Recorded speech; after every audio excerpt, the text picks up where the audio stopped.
planet Mercury is retrograde. We go through our days learning, having things happen, and conversing. Each astrological guide affects a particular area of our lives. Mercury's is intelligence, thoughts, and communications. The conscious part of our brains takes note of our experiences while the subconscious part processes them. After a few months of this, it gets to a point where our subconscious starts getting cluttered and wants to get rid of the memories that we don't really care about.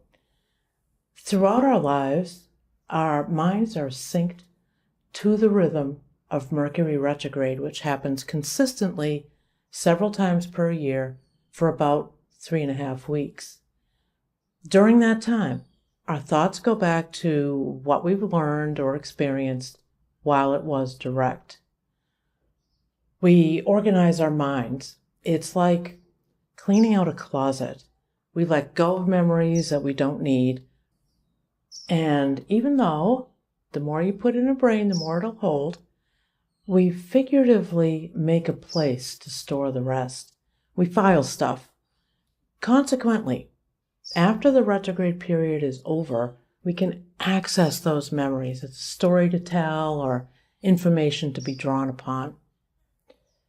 What's interesting is that if you were with somebody when something happened, oftentimes the other person doesn't remember the sequence of events or the details the same way that you do because they've written it into their memories differently.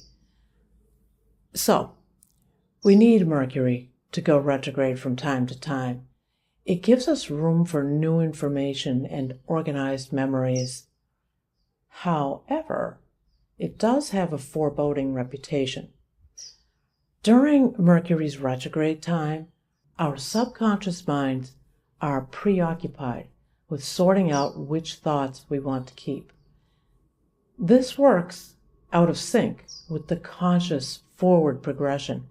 It's hard to move ahead when you're looking backward.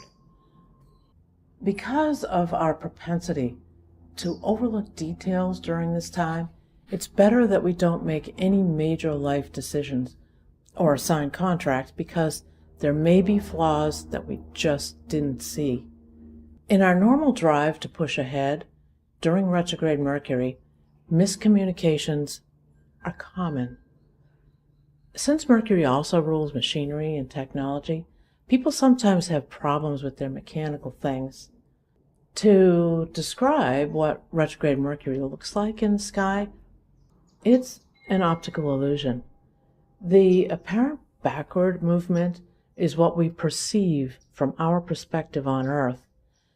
Retrogradation is not unlike when you see the wheels of a car or a train spinning forward and suddenly they appear to be moving backward, even though you know that the vehicle is moving forward. So, what we should do during the few weeks that Mercury is retrograde is to block off time in our calendars to let our minds wander and try not to push ahead. I know it's probably easier said than done.